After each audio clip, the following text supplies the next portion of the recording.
All right, guys. So after all that time, let's hit it.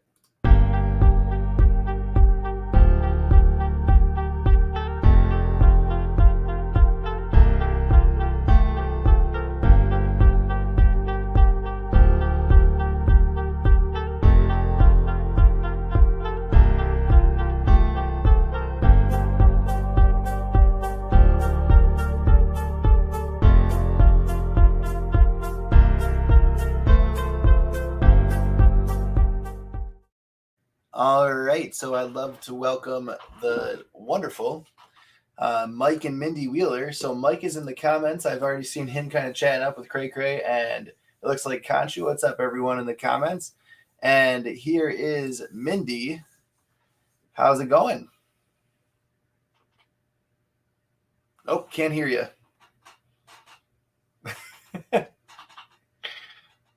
So not only was I having technical difficulties, StreamYard literally just shut me out. He's like, nope, you're not going live tonight. And I was like, okay, let's get everything reset, redone. Try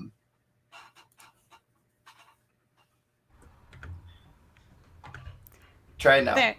You're really quiet for some reason. I don't know if it's my equipment or yours, but you know what? I have a backup that I can go on real quick.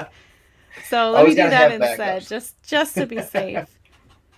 My technology is giving me trouble all week long. Okay. All right, let's do this way.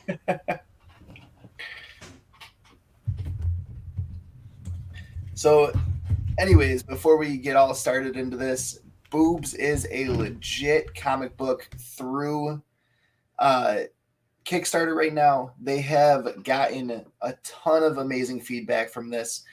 Mike, let me know in the comments, how much has this Kickstarter raised? And while Mindy's getting all the technology worked out, while Mike's answering that question, we definitely want to just give a huge shout out to everyone who's affected by the SAG, the Screen Actors Guild strike right now. I know that there's a ton of people who are affected. So $27,000, $27,100-ish. So greetings, everyone. What's up? I'm here. Hey, what's up? There's been technical difficulty after technical difficulty tonight. It's almost like StreamYard and YouTube cannot handle the amount of boobage we're going to talk about. Oh my God. I'm going to say it. I predict that this is going to be, boobs are going to be huge. I'm talking about humongous. Oh my God. Boobs is just going to take everything over. I predict that Boobs is going to really go up there and make some money. Hello. It worked. Sorry about that. No, it's all good. I just got on too, so we all caught up now. All right. It happened. So you guys hit on Kickstarter your goal in half an hour. That's crazy. Thanks. And Mike was just saying in the comments that you guys have raised over $27,000 for this Kickstarter. Congratulations. What was the big driving force behind creating a comic book solely about boobs? Probably the same driving force behind anybody when it comes to boobs. Just having fun. Honestly, it was just a lot of inspiration to have fun. That's my husband in the chat, by the way. So we have little kids running around. So he's gonna. Congratulations. You have about 510 backers. Congratulations. Very good. That we do. Yep. He's gonna creep in from the chat. So, but yeah, I mean, my husband's the one that came up with the title, Boobs. Okay. And it was a mutual effort beyond that of just lots of laughter. And we've had really a few bad experiences with comics in the industry, and it's just way too dramatic and political, and we really wanted to do something super fun instead. So this is what we came up with. That sounds really wow. That's interesting. It's just weird because I'm not trying to make this about me, but I actually write in my own comic right now. I'm not going to give too much details because I'm going to a lot of I mean, publishing, copywriting. So once I'm sure that everything's done, everything's gonna come out. But I'm learning a lot from talking to you guys, because I am gonna try to self-publish, but I think I would like to do like a limited run self-publish, and then, like, in other words, I want to make my first comics to be like an exclusive collection. So I'm probably gonna print out of my own money, out of my own pocket, about 1,000 copies, and then distribute that. And if I see that does good, I'm gonna do a Kickstarter and then put the books out and see what happens. But what would you give? Any advice you would give to someone who just downloaded the Kickstarter app like a few days ago, hasn't even opened it yet? Well, you don't have to be well versed in Kickstarter to make a splash. It's a lot of work to do the Kickstarter campaigns. I underestimated how much work it was, but I was prepared though in case it was. And it's been awesome. It's been a blast, but I would definitely do a lot of preparation in advance. I think that's like key to having a successful campaign. And, you don't have to do the comic first and then distribute it and print it. If you, that's what Kickstarter's for. If you feel like you have a really good product, you could use that to launch and get the funding to do the rest of the work. But if you already have it done, I think that's also a selling point. And I think that's part of the reason Boobs did well, is because it's already done. So there's no risk, there's no concern, because that has been sort of a stain, I think, with crowdfunding and comics, is that some haven't been delivered. And I've heard some horror stories.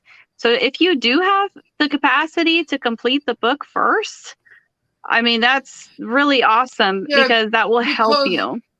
Yeah, because I was figuring, this doesn't just go for me. I'm pretty sure there's creators out there that are watching. This can help you guys too, because trust me, I'm just as lost as everybody else, as we all are when we first learn how to walk. So, with that being said, I just feel like what I wanted to do was something exclusive. Like, in other words, there's going to be other comics that will come, but there's only going to be 1,000 of these, maybe a couple of hundred signed. I'm have my own CGC account, so I'm definitely going to CGC about 100 of them signed. But other than that, there's not going to be anything that's going to exist. I'm trying to make it an exclusive, because I know as a collector that this is the thing, especially like if you ever watch, Whatnot, and they'll exclusives, like people just love this kind of stuff. And I have crazy ideas that, like I said, one day you'll see me on here, and then when I unveil it, it'll just look genius. But I just thank you for your time, because this is about you. But I also figured, though, because there could be creators out there that are watching, and this may help you guys all out there. And trust me, whatever information that we find out here, the Comic Sounds, the Spies Lair, we'll distribute to the masses. Thank you. That's cool. Yeah, sure. No, I could give you more advice if you want. We don't always have to talk about me. I'm not all about me, But it's about boobs. Let's talk about boobs.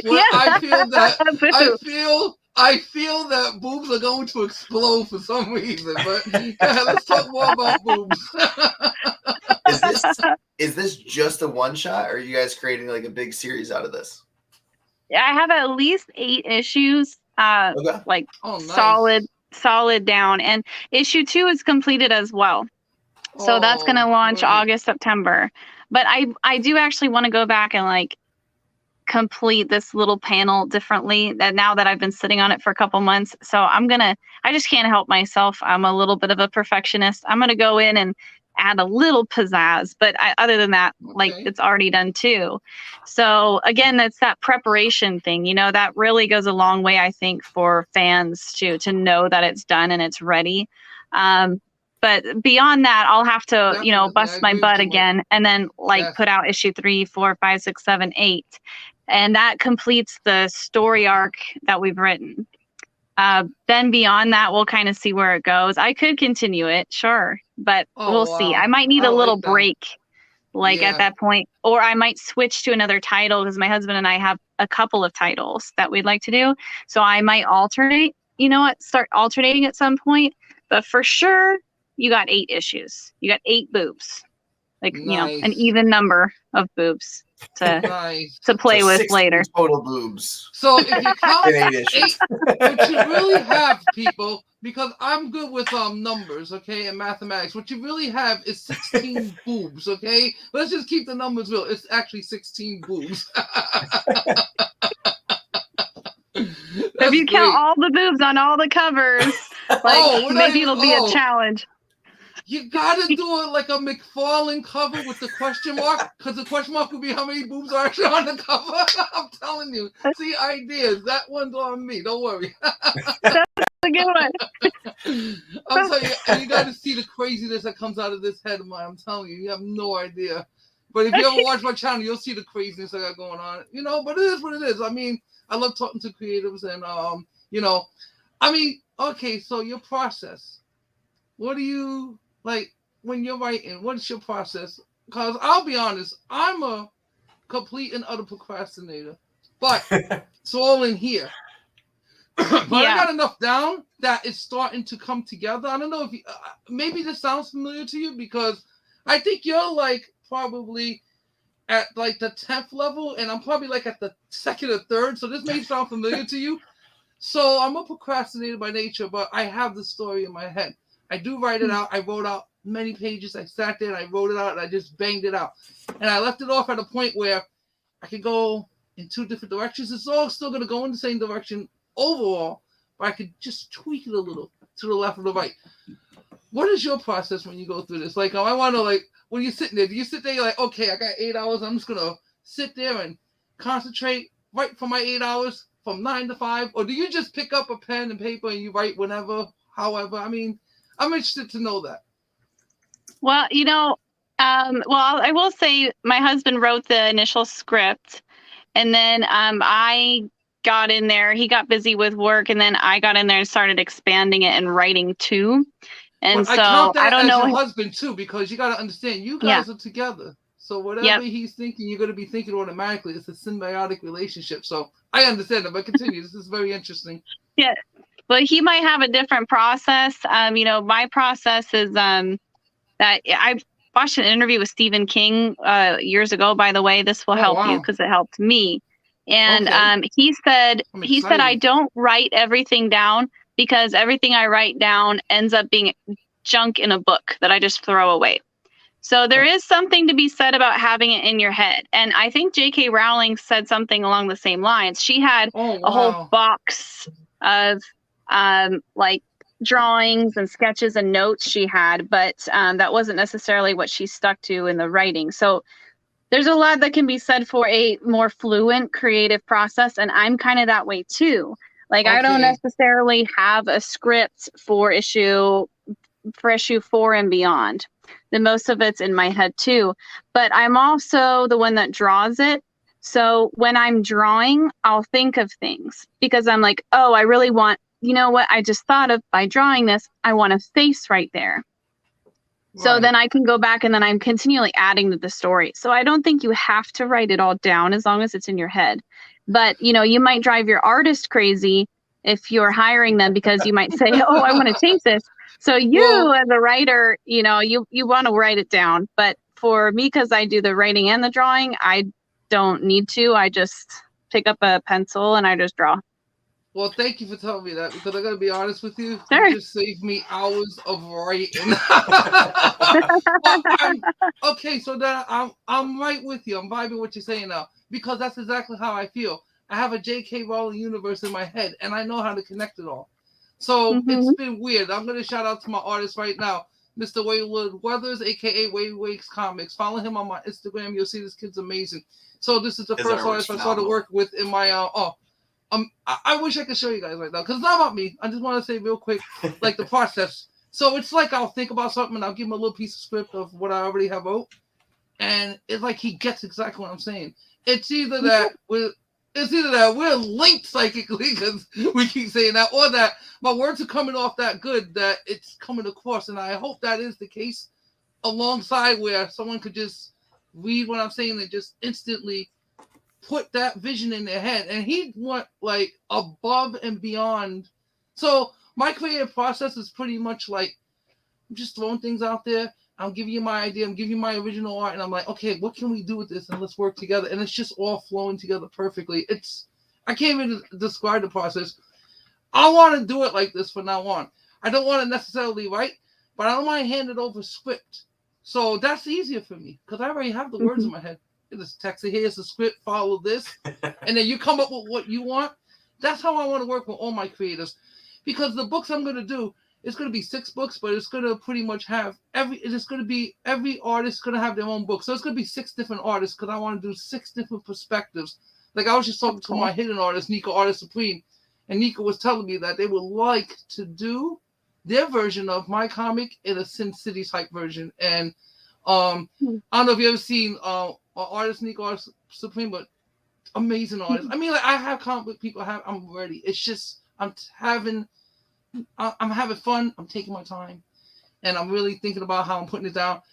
And once you start seeing, like, I don't know, maybe it happened for you when you had your first page and then you had your script and you're looking at it, you're like, wow, wait, hold on. Then page 2, and it's starting to come together like that for me. So that's like level 2 or 3, I guess. But I'm having an awesome time doing this. And you're the second creative I interviewed in the last 2 weeks, and I love it. And I just want to, Chris, we got to get more.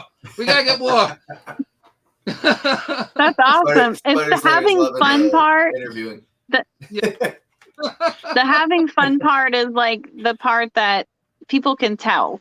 Like, yes. I really think so. And that is one little nugget of advice that was given to me by people working. That was Jimmy Palmiotti, who works on Harley Quinn. It was really hard to find good advice in the industry when I worked around and was taking gigs there. But that was one piece of advice that rang true, and he's pretty much the only one that gave me some real solid advice like that. And he's very, very successful, Yeah, I mean, so he's got to know a little bit of what he's talking about. And I find that rings true now. If you have fun and you're having fun and you enjoy it and it's the passion, that's what makes the book good. That's what he told me word for word. So I impart that on you now. Yeah, thank you. I mean, you can tell. I'm sorry, go ahead. You can tell the artists and the writers who have fun with their writing. Like Inaki Miranda, I don't know if you've read We Live, but that book, you can just tell that they love the hell out of writing that, because it's so interesting. It's so cool. The twists and turns and all of that. Like, you can see that in their creative process through the finished product. And it's so much fun to watch the end of that, and then to take a step back and be like, hey, so where did you go with that? Like, where did that all come from? And I'd love to sit down and talk with some of these creators and just be like, how did you get that from this idea inside your head? So, I mean, my biggest question is, being an artist, and I know in the Kickstarter said you've been working on comics for 9 years. Where was your kind of start 9 years ago? That was as a colorist. My first piece was for Jamie Tyndall. And 2004, end of 2014, beginning of 2015. And I lived in Phoenix, Arizona. My husband's the one that introduced me to comics. I had looked at them before, but I was never got involved, and I was very busy as well. So that was it was very inspiring for me to think about doing art again, but as, a career.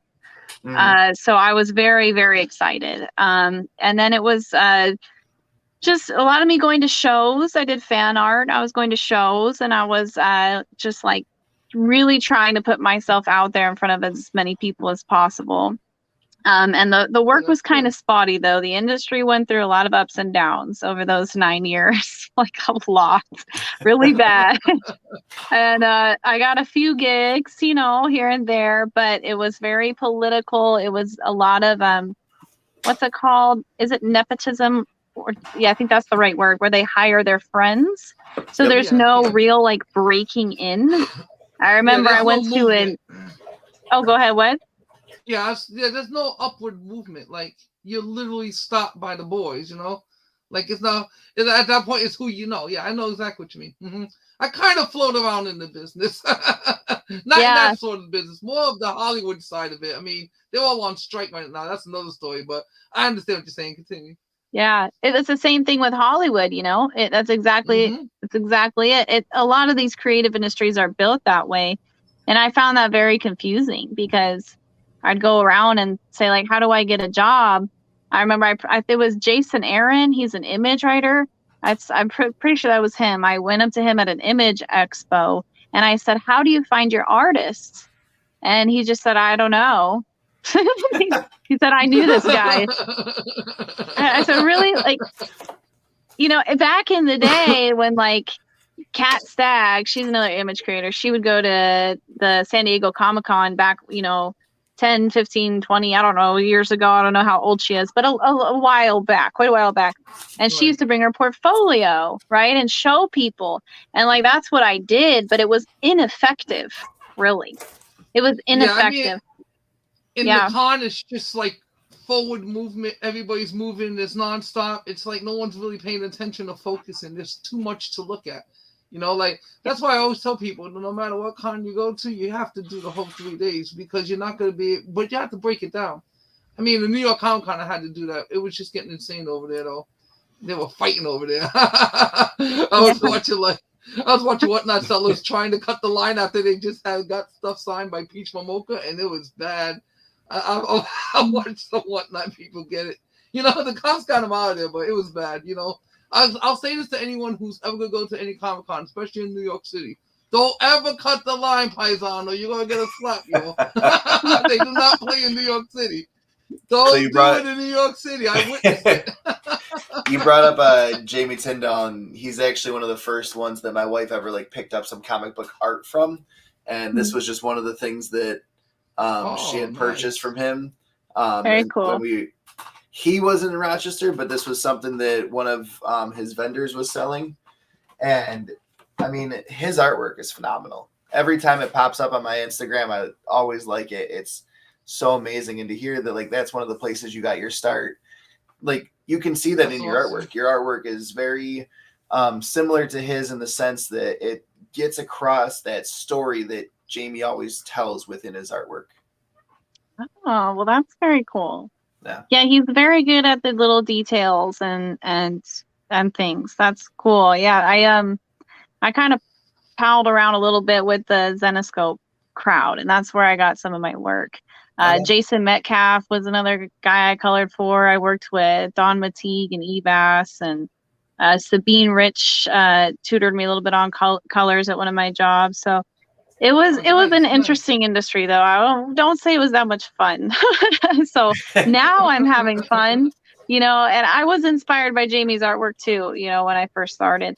It was really cool to see people actually do what they loved. And that's what I really wanted to do. And I remember watching a Jim Lee interview, and he said it took him 10 years from when he got his first X-Men cover to feel like really comfortable with his art and his career. Man. Yeah, it takes a while. Of Jim Lee, oh my God, that poor guy. Congratulations, and I'm sorry. He's like the new president of DC now. This is insane. He's the new president of DC. Like, I know he was kind of interim president for a couple of years, but this is what I want to do, especially with my comic book company.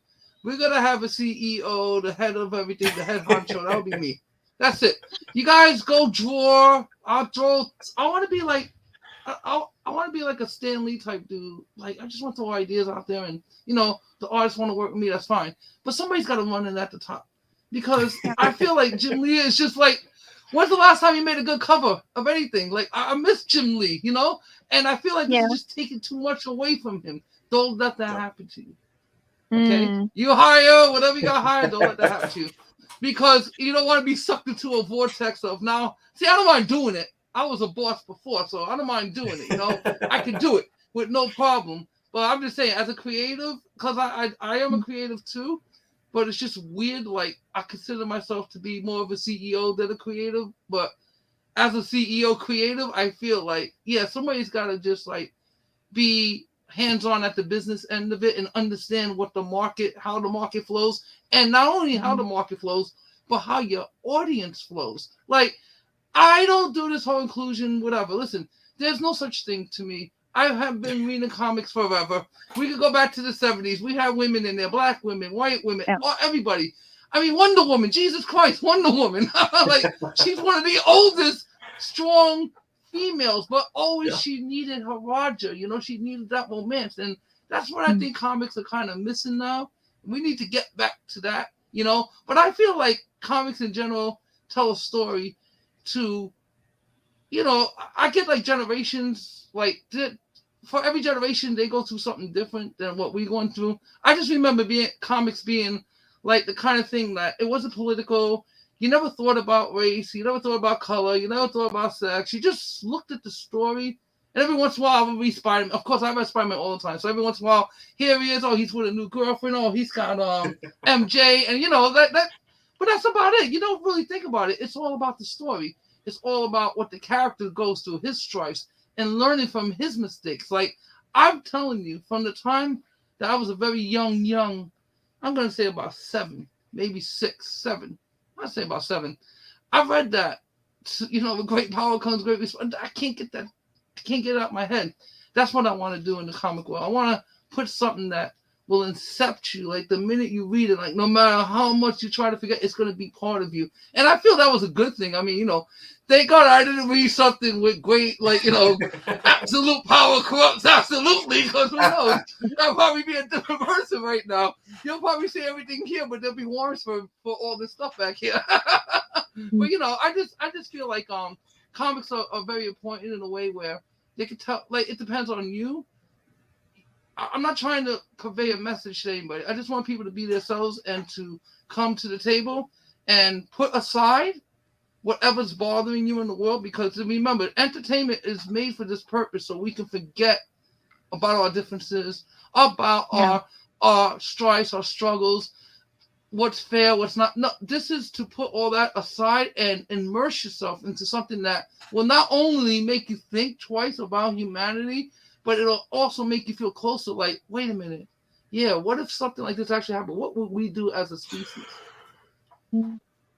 I completely agree. Yeah, I completely agree. And I think most people do.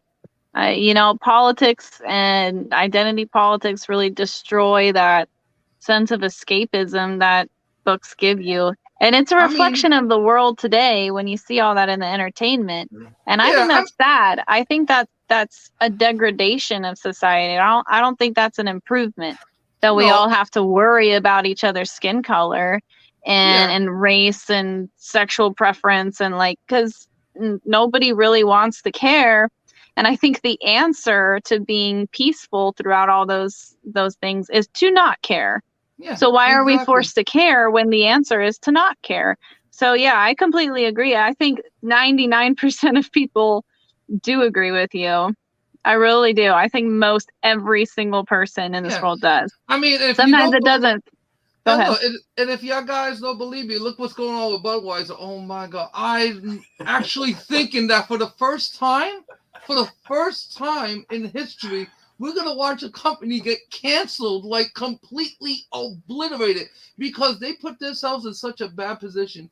You want against... beer sucks. You want... Yeah, but I'm just saying, it's so bad. Like, you can't take... There's no side you could choose.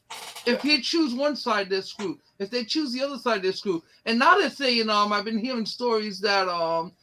I guess some LGBTQ bars have been banning Bud Light as well. So it's over. This is going to be really? Oh yes. Wow. Yes, this is just breaking a couple hours ago. They went to stadiums throughout the country, and no one nice. No one is serving beer at the stadiums. They had total Bud Light. No one was serving beer at the stadium. Those stadium lines were dead. No one was drinking beer. It was the weirdest thing. I think this was I was watching a news clip at Fenway Park, and you know, Boston was going nuts over there. Like, we're not drinking this. The whole thing, they just shut it down. So it's getting crazy. Like, and then they were saying a couple hours ago that there was about 2 or 3 bars in San Francisco area, LGBTQ bars, that they started to ban Bud Light. Now they don't even want to serve it there. They're mad. It's like the Bud Light. Pissed everybody off. You pissed everybody off. You see, we're gonna learn. It's the Bud Light. It's the Bud Light Tea Party. Sorry. So speaking of backlash, like creating a book solely about boobs, I have to ask this question. Did you guys get any backlash from friends, family, or just like the comic book community about this? I have not yet. Okay. Maybe I will. But even my mother-in-law is very supportive. I was most nervous their opinion about was my mother-in-law, and she's super awesome, and she's like, "Yay, Mindy!" So just tell everybody, I'm gonna give you a signed copy. Put this away, and that's it. Just put it away. Don't think about it. I said to my wife when we first started talking about this interview, I was like, so just so you know, so it doesn't you're not blindsided by this. I'm going to be talking about boobs all Friday night, and it's a comic book, and my buddy and his wife were sitting with us, and he goes, whoa, you're talking about a comic book that is boobs and boobs only? I was like, well, there's a story too, but the book is called Boobs. And he goes, the meat of the story is about the boobs. Yes. That's very good. But okay, I will say this. And I've actually found that most women, anybody that I've talked to, I've had no backlash.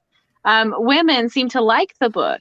And okay. I think that's really cool because we live in a time now where women are going through a very difficult identity, how do I say this? Oh man, I know what a woman is. Women don't want to be erased. Exactly. And trust me, 99% of us do not want you guys erased. I figured. And even though this book was actually written 2.5 years ago, and so 2.5 years ago we started. So the script, it's as time goes on, it becomes more relevant, especially as issue 2 comes out, because that's actually a big issue. And the character goes through sort of those feelings and that situation.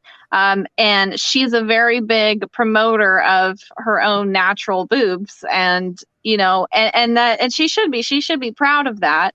No one can take that away from her. I'm a big promoter of boobs. I think as a woman that our boobs are our boobs, and we should be proud of them. And so there is that. There's definitely that aspect. I think if anything, this is the perfect book for the time because it's just about appreciating, that a woman who is loving herself and her boobs, and a sidekick who loves her for that. It makes him feel like a man, and she feels like a woman, and then there's that whole chemistry there. So that's good. That shouldn't be shut down. That's a natural thing. That's okay. Yeah, that people should know that that's okay. So what's came easier for you and your husband? Is it the writing or the artwork that kind of has just flourished in the whole process? Oh, I don't know, both. I gotta say both because now it has this whole storyline that is a lot deeper than it was originally, and that's been a lot of fun. So he's giving you little hints for the second one. She's a superhero too, right? It's not just this dumb blonde walking around with boobs. It's this has all different parts of... Look, why can't it be a celebration of a woman just walking around with her boobs everywhere? I mean, I'm down for that. I don't want to give away spoilers. Okay. That's entering spoiler territory. Yeah. You'll see. It's gonna be really cool. But in issue 1, I'm sorry to say, she is just a dumb cosplayer with boobs. Yeah. In issue 1. But we'll get there. I think it'll she arcs. She evolves. See, because you gotta understand something about when you're writing a character in a comic book. Your character must always evolve. Yes. No matter how it is, through pain, through stupid mistakes, through strife, through trial and error, the character must evolve. But it's always good to start them out naive and goofy. Why not? That's why it always upsets me when like old comic book fans are like, "Oh, how dare they do this with the character?" It's like, no, the character can't just stay stagnant. It's got to go, like it flows, it ebbs, like all of that. Because if it doesn't, then it gets boring. Then it's the same story over and over again, the same battles between Spider-Man and the Green Goblin every 5 issues, and that's just stupid and boring. You want Peter Parker to grow as a person. Even if he never actually ages, he still needs to grow. That's a good point. With Peter Parker, you got to understand, even with all the stories that evolve around him, the one thing that's still constant about Peter Parker is his one mistake that he can never undo no matter what. Exactly. So because of that, this is what keeps him at a point where he is humbled and grounded and understands that he has tremendous power, but he also has a tremendous responsibility to use that power to help those who are in need, which is pretty much the moral compass of humanity. But sometimes in life, things happen and maybe you just don't get that education. And unfortunately, sometimes people learn the hard way. If, in his mind, had he have done the right thing, then his uncle would still be alive. You know, and I always like that dynamic.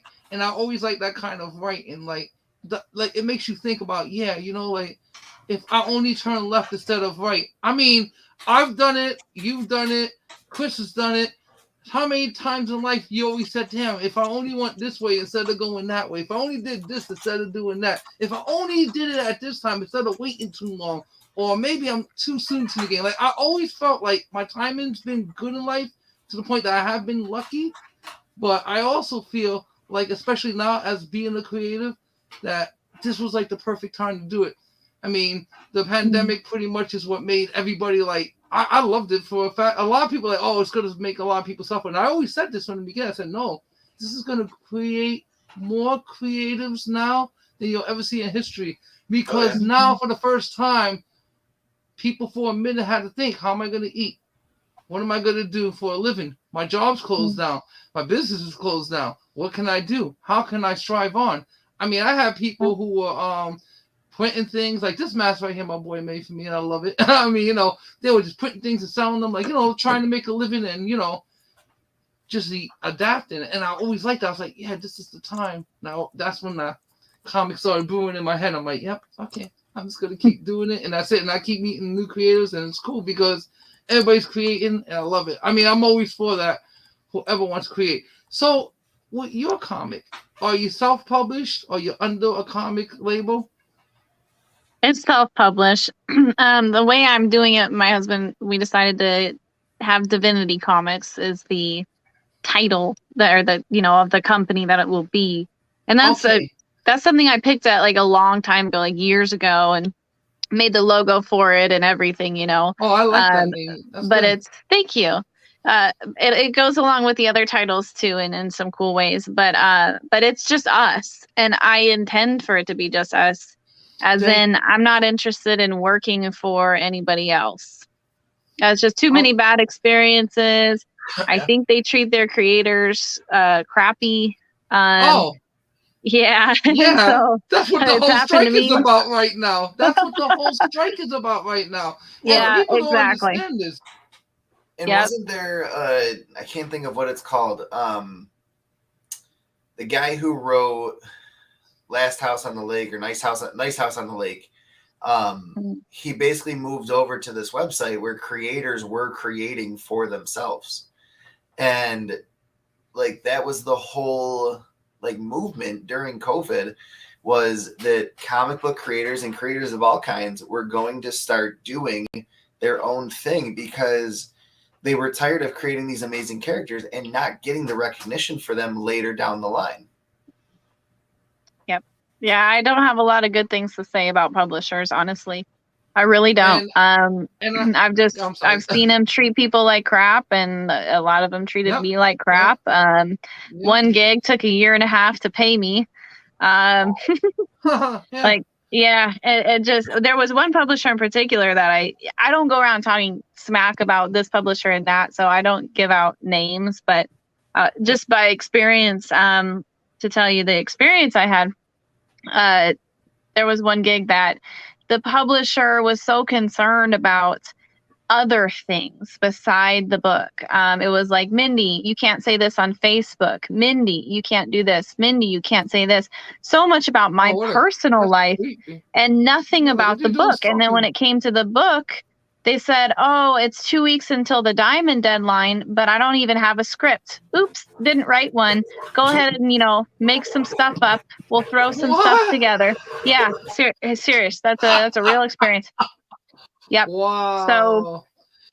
Wow. Yeah. So our takeover of the comic industry is going so much better than I could have ever imagined. Oh my God, this is going to be fantastic. It's this much chaos. And I believe you, because trust me, the writer's strike, that's exactly what's going on. So from my end, people want to understand why everything's on strike. Because I'm sorry, don't ever make yourself like Disney, by the way. I don't think you would for some reason.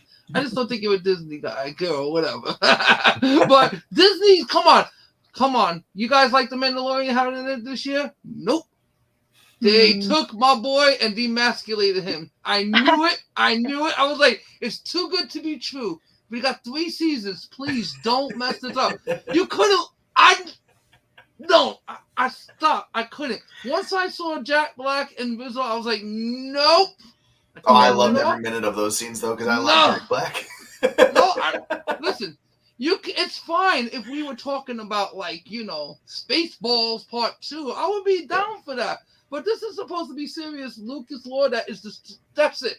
For all you people who are hoping and praying about Star Wars, listen, this is your generation Star Wars, so enjoy it, because if you really want to see the real Star Wars, just watch episode 4, 5, and 6 and skip everything else.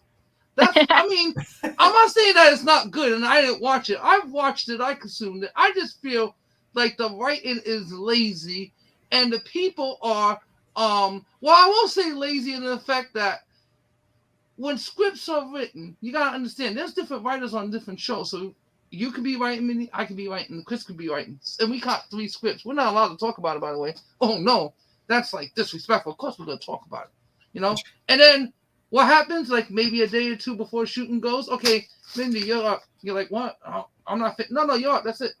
The same way. Chris will be next week. I'll be the week after. It just keeps rotating. It's just weird because it's what you said is true.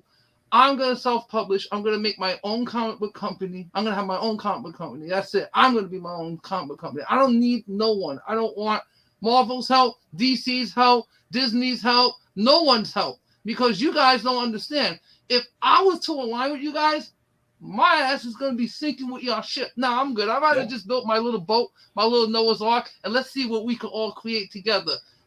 Come dock on my ship, I'll dock on yours, and we'll build another one, and we'll just keep going. That's how I look at it. It's gotten to the point. Creatives, It's gotten to the point where, at my local comic shop, and I'm going to be going there tomorrow for free comic book day, there's about 20 feet of indie comics, about 5 feet of DC, and then 15 feet of Marvel. No way, really? There are so many people picking up indie comics right now that he literally has the back. I would say the back half of his shop is all new and back issue indie comics. Wow. It's crazy. That's amazing. I've never heard of Black Mask before, but my wife picked up Gangster Asperista. I never heard of it, but she goes, "This looks fucking hilarious." Yep, they started coming out. They were at San Diego in 2016 and 17, I think, and they've been at it for a while, but they weren't as big as DC Marvel for sure. They are more independent, definitely more independent, and those guys have worked very hard. I don't know them personally, but I've seen their titles. So there's a lot of people coming around. It's the people know what they want, and that's the problem. The big publishers don't know what the people want, and they don't seem to care. They're just like that one publisher I had, that they care more about what you say on Facebook, what you look like, blah, blah, blah, blah, blah. And they keep regurgitating old good stories and trying to put a spin on it that tailors to all those nitpicky things that don't matter right now, that are really just trending. It's just a trend, and it's bad to write stories, especially epics, deep stories based on trends, because trends are shallow. They go away. They change. So they should be writing stories about broader, deeper topics like war, human nature, but they don't care to do that because I don't think they understand it or care, or that's just a deliberate dumbing down. But either way, their stories are just bad. It's just because their stories are bad, and it doesn't have to do with identity politics. It's just bad. And the worst part is they have some of the best writers and artists in the industry, like Dan Slott, Donnie Cates. Who else have I been reading lately? McKay. Like their quality of writing and their quality of artistry is phenomenal, but it seems like there's just too many hands in the pot lately. They're not allowing their creators to do the right thing. I don't know. I gotta go a little back on Mr. Slott there. Talk about creator of Spider-Boy. Come on, man. No way. Oh, I'm sorry, but Mr. Slott, I'm calling you out on that BS right there. I like the character, but you didn't create it. Stop telling people you created there. Stop telling people you created the Spider-Verse. You did not. You are a liar. That's what I gotta say about Dan Slott. I like the guy that he writes. I like his, but I have my opinions, and I'm right about what I just said. That man is promoting Spider-Boy like he's a genius that just came up with this. It makes me sick. I won't buy it. I collect Spider-Man, so imagine now I don't want to buy a book. I boycotted that book. I'm not chasing that book. In 2 weeks to a month, that book is gonna be garbage. This is why I don't mind if I have no problem with people coming up with, I mean, we all grab from the universe. That's fine. That's totally fine. But it's different when you like literally got the guy's name and everything. I mean, it doesn't look like the Spider-Boy from Amalgamated Comics, but still, when I saw that initially, I just started laughing. I thought at first it was a joke. I'm following it on Instagram. I'm like, wait a minute, is this real? And I'm like, it is real. And I was like, no way. No way. So I hit Mr. Slott up. You see, Mr. Dan Slott will answer you back. It depends on how you talk to him. He doesn't answer me yet, though. But I told him, I said, so you created Spider-Boy, huh? And I took a screenshot of my Spider-Boy. I'm like, then tell me, who created this then? I get it. You guys created Spider-Man. Well, you didn't create Spider-Man. Stan Lee did. So I get that.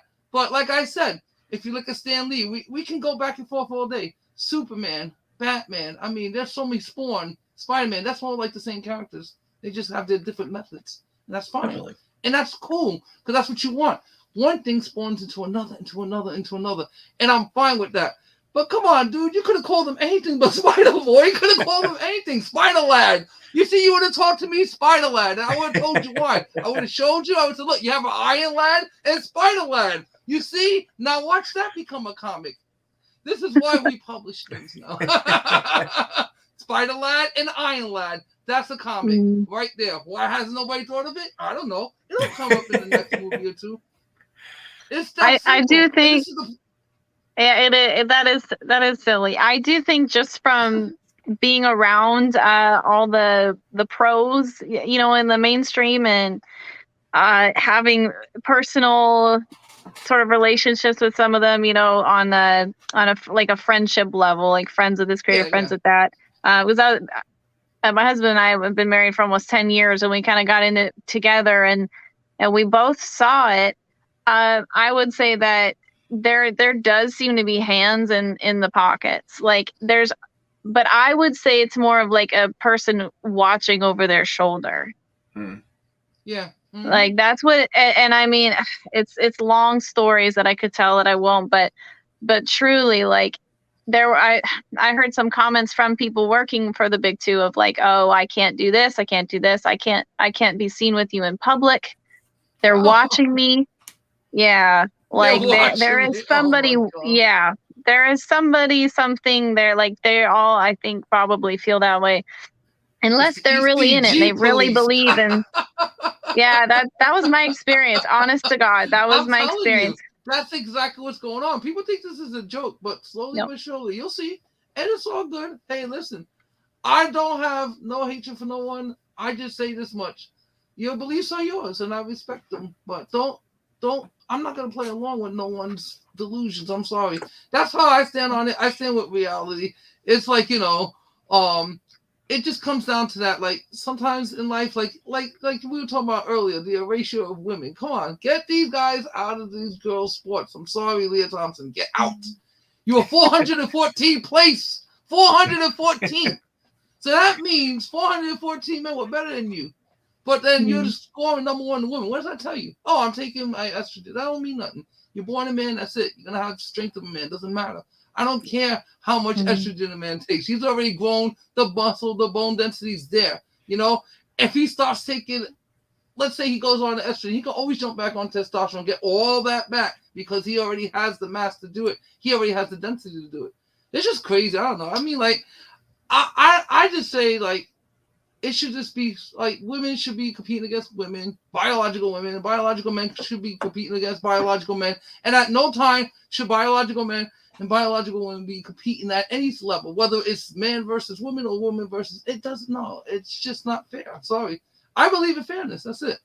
I guess I would be considered a feminist to a point where I would say that if a woman wants to have a be an athlete, then by all means, go ahead and do it.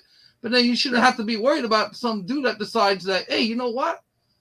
And maybe I can score first place. I don't know. Maybe they think of this, or maybe they really just felt like a woman and, just so happened to be a swimmer or a power lifter or a soccer player. I mean, I saw this one. I felt so bad for this girl.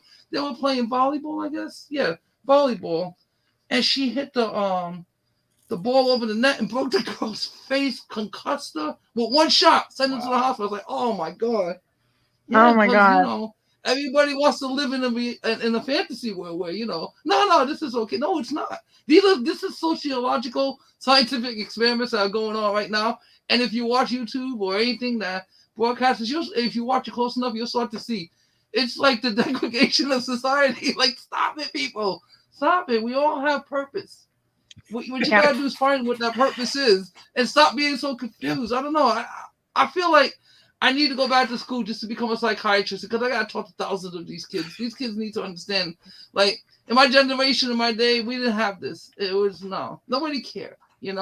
I'm from Generation X. So it still existed. Just between social media and all the other crap, like it's completely exponentially been blown up. When I was a kid, we ate breakfast on the weekends. We watched our cartoons. Then our mother kicked us the hell out. Said, don't come back to this park. Go out there. And that's what we did. We went out there. I grew up in Brooklyn and Coney Island, so I grew up by the beach. So I was always on the beach. Like, that was my life. In the winter, I wasn't there, obviously, but in the spring, summer, I was always there. And that's it. Our parents would send us away. Hey, what up, Alex? Our parents would just send us away. Go play. They weren't worried if we were coming back or not. Nobody cared. Like, just go. Be a kid. There was no computers. We had an arcade. Yeah. That's how, that was the incentive of me going out so I could go play the arcade games because, I didn't have, we didn't even have video game systems then. They were just coming out. That's how old I am. So I'm already sitting here playing video games and I'm having fun and I'm running back and forth.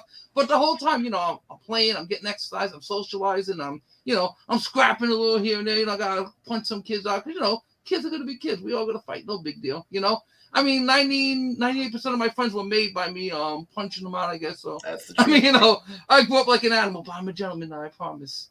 So, I just say, that's what this generation is missing. Like, everybody's like on their phone. I remember like a couple years ago, we were doing 420 and we went to the village, right? And we didn't get there yet, but I started noticing, I'm looking around and I was with people of my generation and we're looking around and we're like, yeah, guys, see this? And they're like, why does everybody look so dead? Like everybody just looked like they were sapped out, no life in them. Half of their faces were lit with that white glow from the phone. And you're looking, I'm like, this is like a freaking ghost. What happened to the world? Like, I'm like, damn, did I become this old this quick? Like, what the hell happened? A couple years ago, you never saw this. Now you got people can't be with. I'm guilty of it too because I'll be honest, I have my own YouTube channel and almost everything except for when I'm doing live chats is done on my phone. So I'm always in there, but I'm always doing things too. I'm writing, I'm talking to creatives, I'm getting my story straight, I'm animating different things, I'm creating new art all the time. And I'm able to do all this with my phone, do my YouTube. I'm lucky I'm able to set everything up on my phone. So I'm guilty of it too, but I will say at least I am doing things that are productive. I'm not saying everybody's not. Well, I'm pretty sure there's people that spend like 8 hours on Instagram or 8 hours. You know, hey, do you? Yeah. I'm not saying that's not. You got to spend those 8 hours on YouTube, especially this channel I found called The Spider's Lair. Awesome channel. So, speaking of which, so like most of the artwork in these comics are all digital now. How do you guys do your artwork? Like, do you guys do it digitally? Do you kind of draw it up on paper first? What's your process? I do it digital now. You know, I used to do the paper for years. I was doing the paper. I still got a whole portfolio full of pencils and stuff. But it's being the only one that does this book. Mm-hmm. I had to find solutions to get faster. Otherwise, there is no me being a creator because I won't have the time to put out books. So that was difficult, actually. That's something that I went through over the past 2.5 years is figuring out a different process and going digital. Because otherwise the pencils, when I first started this book, I was doing pencils and inks and flatting and coloring and lettering all myself. So each page, a 26-page book, is going to be 6 times that in pages because you're doing those pages, you know, once over or 5 times over, 6 times over. And that was just not logistically feasible.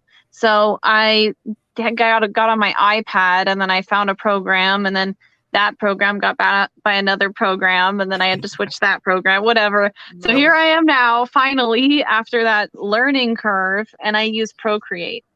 Okay. So all the book is digital, but I still do, you know, that's why I'm offering, these are all the sketches and stuff that I'm working on. Like there's a bunch of sketch tiers, pencil sketch. There's blank sketch covers that I'm doing. I think I got about 35 of those or so. That will be for the campaign. So I don't have to give it up completely. And from time to time, maybe I'll do like an original penciled cover. But just for the sake of being fast, I don't think I have any other choice. You know, okay, unless so let's make a deal on air. You make us a cover one day when you have time. I never rush my artists, so when you have time, make us something for the Spider's Lair.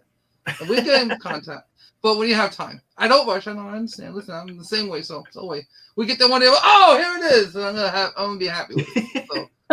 So, did you just commission a piece from her? Yeah. Well, this is how I roll. So that's it. So you got it. So whenever you're ready, let me know. Okay. Does your husband draw too, or is he solely writing? He's just writing. Okay. Yeah, he's the writer.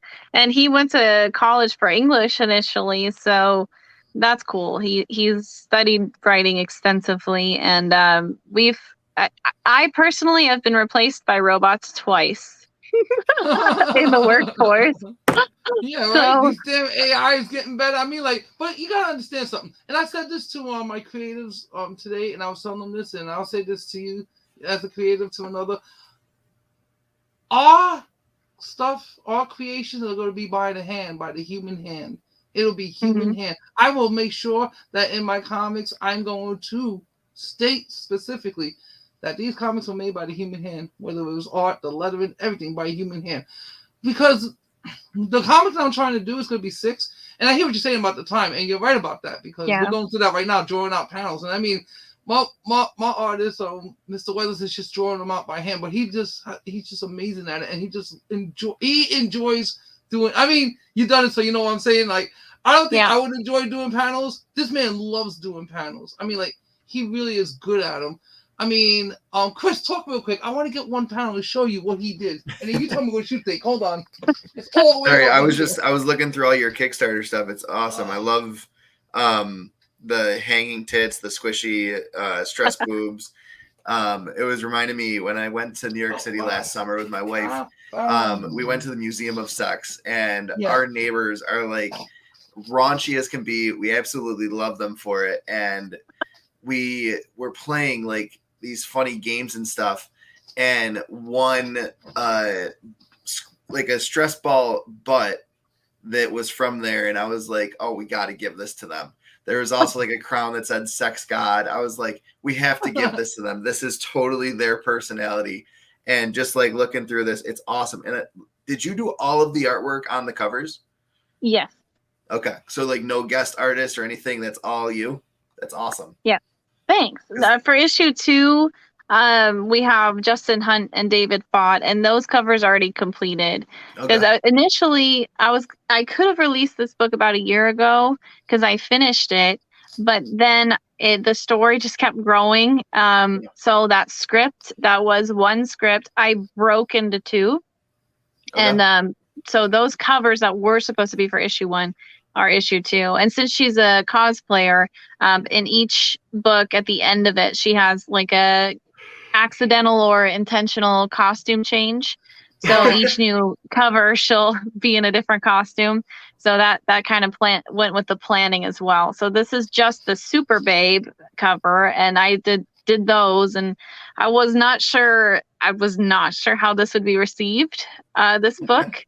So I could have gone heavier on like foil covers, metal covers, all that pretty fun stuff. But those covers are expensive. If it only made like $800-900, then I'd be negative. So I had no idea. So I held off on that stuff. And the books are their most expensive part. Huh? Is like, this sounds so stupid, but I've never actually picked up a metal cover. Are they legit metal? Yeah, they're I think they're like aluminum, but I have some metal print. Okay, so here, these are metal prints behind me. It's pretty much the same thing, and it's actually glued on the cover. But for the next book, I will do all those fancy covers. They're really cool. Metal is really cool. This is a metal trading card. I love the yeah. See, it's like the same thickness. That's what I figured, because like they always go for like $80 to $100. I was like, oh, that's got to be legit metal. I'm not spending $100 on a comic unless like I'm supporting a good friend of mine. Like that's especially like I love. So like White Widow is one of those ones that I picked up just to kind of pick up. And, I got a bunch of those as well. I love the White Widow. Like their absolute comics is phenomenal, and she's gorgeous. So it's like a win-win situation. And then I started reading it, and someone's like, oh, that's just for men. I was like, no, have you ever read it? Like, it's actually very good writing for like to take kind of like an indie comic creator and be like, wow, they're going out of their element of just let's create the dirtiest, raunchiest cover, and let's actually put something behind the front and the back cover, and it's like great. And you want to know what they use to get you in there? The covers. I'm not gonna lie. I mean, shit. The minute he told me we were doing boobs, I was like, yeah, there you go. You saw my show earlier. That's right. I got that one too. This is the one my wife picked up recently that she wants to read. Miss Meow. Is that? Oh, that's Meow. Oh, very nice. Miss Meow, meow, meow, meow, meow. It's kind of funny because she picks up more books with more boobs on the cover than I do. So good though. Boobs sell. I don't care what anybody says. There's never been a cover that's had boobs on them like Vampirella. Come on. I mean, I was chasing those. I was buying those for my fiance. She has a couple of those, but I'm really buying them for me. But but yeah, Vampirella's like, come on, those covers sell. I love hot covers. I'm down for that. I can't wait to see how this looks. And we definitely got to jump into this. I'm always liking new comics. I mean, I don't know if you guys ever read. I do this from time to time. I'll interview and preview people's comics. I was doing this story. You ever heard of a gentleman called Eric July in the Rippaverse? Okay, so I'm gonna put you up on something. It's called Rippaverse Comics. He made a story called Isom number 1. Yeah. Okay. Yeah. The Rippaverse. I think he's like a left, not a leftist or a rightist, more like a centrist. That he literally just rips people apart with politics. I think that's how he kind of got his start. I never followed that side of him. I just followed the comic book side of him. But this guy's got some amazing, like, he's the future. Like, he's all our future Stan Lee. I'm telling you, this man like is legit. Like, I tell this to people all the time. Like, when I saw that, like, it inspired me to really push this. And like I said, meet more creators, and this is just so awesome because I just feel like, so getting off track here, I wanted to show you the paneling that was kind of gonna be looking like for my comic. Not exactly, but this is just like a sample of what he did by hand. This is all done by hand. Wow, cool. All paneled by hand. But wait till you see the next one. This one really is amazing. Look at this one. Oh, All that's done by really hand. good. Yeah. So if you can picture a comic that's going to look kind of like this, by hand, we're going to be doing panels. I mean, I think it's the hardest thing to do, but he's enjoying doing it. So I'm like, you know what? If you want to really put the work into this, we're going to make some historical art then. So we're doing pages like that. So the art's going to look something like this if you guys want to know like what we're kind of working on. But I mean, I've just done some amazing stuff already. Cool. I'm gonna start previewing it in the next couple of weeks. I'm gonna start showing clips of what I've done. But so far, I already like. I feel like we're on to something big, you know. And I think boobs are gonna be huge. I mean, does she grow it every issue? I don't know. No, don't give that away. Don't give that away. Don't give that away. But if I was writing it, I'd be like waking up like, wait, what happened? Oh man, I gotta put on another outfit. Yeah, that would be a good power to have. It's that passion that is gonna make it good. People really want good comics. Like it's a really popular time to be putting stuff out.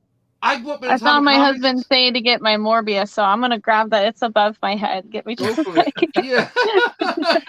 That's how I feel right now. I just feel like, you know, when it's all said and done, like I come from an era where I know what we like. I mean, you know, I know what most people like, and you know, it's not even about that. It's what I like. But in at the end of the day, like you gotta make a story that's gonna make people compelled and think about things and think about like, you know, what you're trying to say in the story. Yep.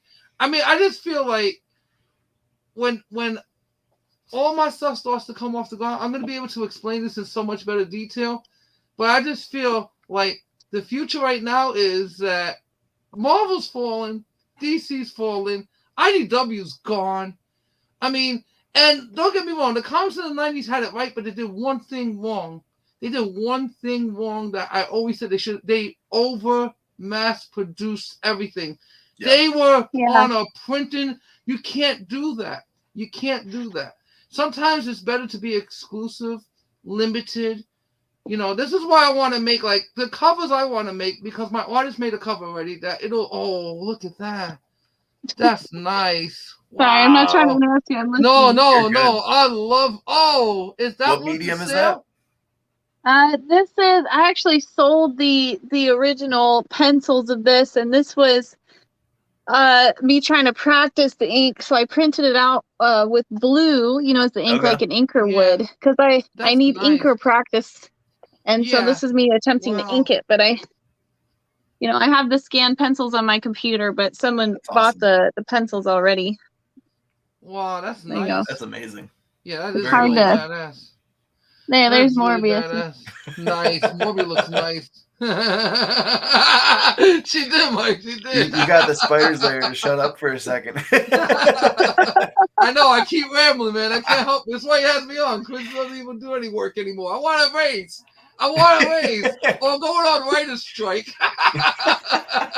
Let's see. Here's some pencils of mine if you want to see real quick. This was a tribute to the Raphael Albuquerque cover, which got, you know, canceled. But I did a pencil of it here. Oh, that's nice. Trying to show, but wow, that's beautiful. Okay. Yeah, you can see Joker, and it looks like, oh man, so that's Batgirl. Gave it Catwoman. Yeah, gave it a smile. Oh, that's awesome. That's awesome. So, it's really hard to hold this big book, but I hope you saw that. Okay. Yeah, no, I saw it. I saw it. That was beautiful. Okay. This is the portfolio I used to show, and like they would tell me. One publisher said, and a lot of them would say this. He said, "Go ahead, we'll hire you later. Put out a comic book for free online, and if it goes viral and you're internet famous, come back and we'll hire you." So they ignored all these pencils. And how easy is that to go viral in these days? Oh wait, not at all. Like, yeah, that's beautiful. There's so much content being put out every single day that there's like one of my TikToks hit 1 million views, and I'm just like, it's still not technically viral because I didn't get anywhere near the amount of following from that. Like I gained 600 followers off of 1 million views. It's crazy. Yeah, that's crazy. That's crazy. And anybody can ping for Instagram. You've got 2 million views on YouTube, and you've got 2,700. I got about I got about I'd say on YouTube, probably got about, well, it's over 1 million. I'm up to probably about 1,400,000 right now. Yeah. Views, and I just got weird things going on always on my channel. I just put out shorts. I've been like, when I first started like revamping my channel, really wanting to, up my stuff, I started just doing shorts. I was lazy. Yep. But I liked it. It was just a way to connect with people. It's a fun, creative process. I mean, I'll be honest with it though. I'll be honest. I tell this to anybody who's gonna start a YouTube channel or Rumble or anything. Like, we're still trying to figure out how to link up our show, because remember, like I said, when we figure this out, we'll be able to stream this on both Rumble and YouTube at the same time. Yep. So that's technology we're gonna use to our advantage. But I tell anybody who's gonna start a YouTube channel, try to build a following. It may take you a little longer, but build an audience. I mean, I see creators that have less followers than me, and they're getting like 300, they're getting 300 views on their videos. But no hatred for me. I love it because I already know you've been working for years. Like, Kristen, how many years you been working at this station? How many years you been working at? I'm going on 3 years right now. Yeah, you see, so I've been doing about 2.5 years, putting everything together in a layer. Like, while I'm trying to write a comic, while I'm still writing, while I'm still working, like, just trying to live a normal, crazy life. And doing all that, I just feel like, sometimes it can be exhausting, but at the same time, it also is a challenge. And I just really, like, I'm at the point in my life right now where I just want to get this book done. That's it. I just want to get the story out there. And I just feel like for people who are going to start a YouTube channel, always try to work on the audience. Because I have a lot of followers. I have I think I'm up to about almost 2,600 subscribers, which is okay. I mean, it's all good. But I want more interaction with my audience. And sometimes it goes up and down. And YouTube's just been weird lately. It's not us. It's YouTube. We blame you, YouTube. You know what you're doing. But that's what I'm saying. Like, I mean, you have a 1.4 million views, and like I would consider that viral in some ways. After a couple of years, to be able to get that much is amazing. And well, they tell you to be monetized now for shorts, you have to get 10 million views on shorts. Like, come on. To say that a comic creator has to get viral before we'll hire you, I mean, that's just asinine. Like, and this is why odds of someone going viral in these days, even with amazing content, like I've seen creators put time and effort into this stuff, and yet they have a following of like 3,000 people, which is great. Like, you still make a profit at that, but it's not anywhere near viral. Like, well, it goes back to, like, remember that story I told you with the publisher where they cared more about what I said and my online personal profile than they did my artwork. It's the same train of thought for them, because it's like the publishers all got lazy in like 2015, and then not only were they outsourcing everything and I mean, there's a lot of great foreign artists. It's not to bash them, but it's because I think they were doing that, the big two, to save money, and because they also didn't care to promote domestic artists. Like, they just didn't want to just do anything anymore. Like, they just were making so much money and they stopped caring. Yeah, and then they keep that person's art overseas a lot easier than you can with an American artist. But go ahead, continue. Yeah, and they didn't have to pay these creators to go to shows. They didn't have to fork out $40,000 a weekend to this creator and that creator to have them at San Diego or whatever. It saved them a lot of money. And then the attitude from even smaller publishers became, because even the one I was working for at the time was a smaller publisher, it became, oh, no. It's not the publisher's job to push you, promote you, stand behind you, support you, give you any sort of recognition. You have to bring that to us. You have to get Instagram famous and then bring us the following. That's how it was, like, flat, transparent, out in the open. You bring the following to us. Then would you need them? Then just do it yourself. Yeah. You might as well do it yourself. See, people, there you go. That's the whole point of it. If you want to become greatest, you got to become the greatest yourself. That's it. Don't rely on no one but yourselves. Stop making excuses. You can do it. Everyone out there that wants to do it, go do it. With all that being said, and I know the answer is probably going to be I wouldn't work for any of them, but with all that being said, phone rings. I always ask every creator this because I love hearing like what inspired you the most. Phone rings. It's one of the big comic book creators. Spice Layer Comics, we're calling for you. What story or what character are you writing or drawing for? Well, beef with Without publishers. Any of the drama, you get full right. 100% autonomy. Right. Just if we're going to just discard all of the politics and nonsense and just focus on the books and the love of comics, then I love Batman, I love Superman, and I love Spawn. So Spawn. Yeah, I'm a big McFarlane fan. So he's too. Todd the God. Todd the God. Oh, I talked to him. I got stuck with him in a green room for a while. No, he was awesome. Lucky. She got comic it was quite fun. Do you want to hear the story? Yes, yes, please tell me. Tell us. It was at Palm Springs in California, and he was signing stuff. And do you see that, Spawn? Yes, that's a window painting that I did. It was like 4 feet tall. And someone had a print of it, and they took it to him to sign. And normally he doesn't like that. He doesn't like people replicating Spawn. Yeah. And so he signed it, but then he was like, "Who did this?" You know, because I guess maybe he liked it. I don't know. He didn't attack them. I want to get that person. How dare them? The company McFarlane, they'll go around and put notices on people's tables and stuff. Don't touch Spawn. Yeah. Wow. So, but so he signed it, and that was kind of different. And then coincidentally, half an hour later or something, it was I was taking a break from my table, and I was trying to go find the green room because I was a guest at that show. Okay. So I had access to the green room, but I had no idea where it was. So I was going around, and I was like, "Hey, where's the green room? I heard there was donuts or something like that, and I'm starving, and I want to go check it out." And it was they called the security guards, and they were like, "Excuse me, someone wants to come to the green room. Excuse me." So, and it was really on lockdown. That's because the McFarlane was in there. And normally it wouldn't be like that, but I didn't know. And they had someone escort me, and I was like, "What's going on? What kind of green room is this?" I just wanted a donut. And they take me in there, and I get why now. It's because McFarlane's sitting there, and his whole kind of barrage of people, of security guards and all that, and he's talking to them. And in my opinion, they were all sitting there kind of like yes men, kind of like, Yes, Todd. Yes, Todd. And in that moment, my observation of Todd was that he had so much creative going on in his mind, but nobody to receive that on his level, or maybe they were afraid to give their opinion. But it was a lot of a bunch of yes men, and Todd just having this amazing creative thought and expressing himself with whatever it was. And then I entered the room in this moment, and he was like, "Oh, here, have a donut." He gave a donut to my son or something.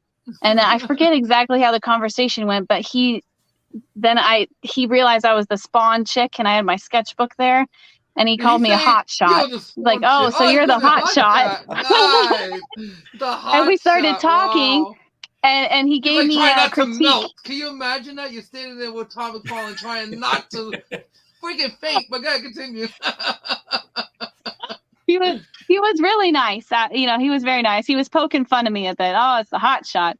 But then he was really nice, and he went through my sketchbook, and it was like that creativity came to life. And by the end of our little session there, he was on the floor on his knees, making poses with Spider-Man, and he was jumping in the air and showing me all these things. And he had all these art prints spread all around the floor, big ones for the show that he was signing.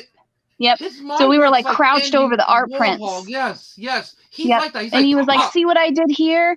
And see what I did there?" And he was showing, and it was so cool. He was the coolest one, the most interactive critique, professional creator that I've ever had that experience with. He was so dynamic. I mean, I've watched him draw. I got close to him, and I watched him draw in a seminar, right? And we were doing work behind the scenes for him. And his method, it was like watching a freaking It was like watching a conductor. He was drawing with like he was doing a illustration. He had a big screen and he was using a tablet and he was doing a quick illustration of how to draw Spider-Man. But it's everything he said, the way he talked. He's like, you gotta add this, and I get that because as a creative, it's like that sometimes. Just ideas, you just catch them, and it's like weird because when you try to explain to somebody, they watch your hands and like, look at this person, and look nuts. No, it's that we're pulling thoughts out and I'm trying to convey it to you, and that's what he does. He just has such a way of conveying the love. He loves every freaking second of doing what he does. Can you imagine living a life like that since you were in your early 20s? Okay, I've been chasing Todd since I was a kid.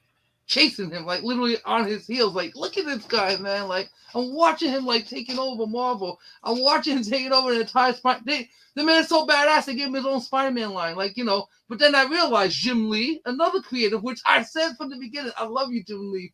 But damn it, just be an artist, hiring somebody else to do this. I don't get it. Like you know, they tried, but Spawn was once Spawn got to Image, that's it. Image went through the roof, man. And I always liked Spawn because to me, Spawn is exactly Batman, Superman, Spider-Man, Venom. There you go. I mean, in homage to Spawn, the new Venom, that's where the chains come from. That's a direct homage to the Todd the God, the master who brought the symbiotes to life. That's what I felt like. His entire run, like, and the way he drew Spider-Man and the way he drew Mary Jane, oh my God, they were fucking too good looking. Like, he drew them so freaking well. Peter Parker like a freaking supermodel. And Mary Jane was a supermodel. She was a telenovela star or something. She was on soap operas. I know that. I remember it from back then. But yeah, like his art was just so twisted, so fluid. That damn webbing, the circle webbing. Oh my God, that was what was the spaghetti webbing. Yes, that's what really. That spaghetti webbing is what put him on the map. Yeah. And I remember watching this guy every time I would watch him, and every time I would see him do something, and I was like, this dude, like, what the hell? Like, the last guy I seen that was just badass was Romita Jr. You know, he was like, but he's an old schooler now compared to him. I mean, you know, I say that Tom McFarlane is such a badass. I put him with John Romita Jr. I do. Like, he literally earned that spot. John Romita's in his own generation, but still, he was still sitting under his father, the master, which Todd was sitting under Romita Jr. for a while. Stan Lee, oh my God, the influences of that old school, yet go do your own thing and create. That's what it's all about. That's why I'm excited for you. I can't wait to see this, you know, like, and it's just like, no, I mean, because I kind of understand what she's going through. It's a journey. Like, you know, you have an idea, and it starts from just like, you know, it could be started as a joke, a little script, and then you're like, well, wait, look at this. And then all of a sudden, next thing you know, it's just, like you said, your book started to grow more. And this is like, I get that. That's exactly what I'm going through. I'm going through a process where, like, I have a freaking J.K. Rowling-sized universe in my head. And I know exactly how to do it.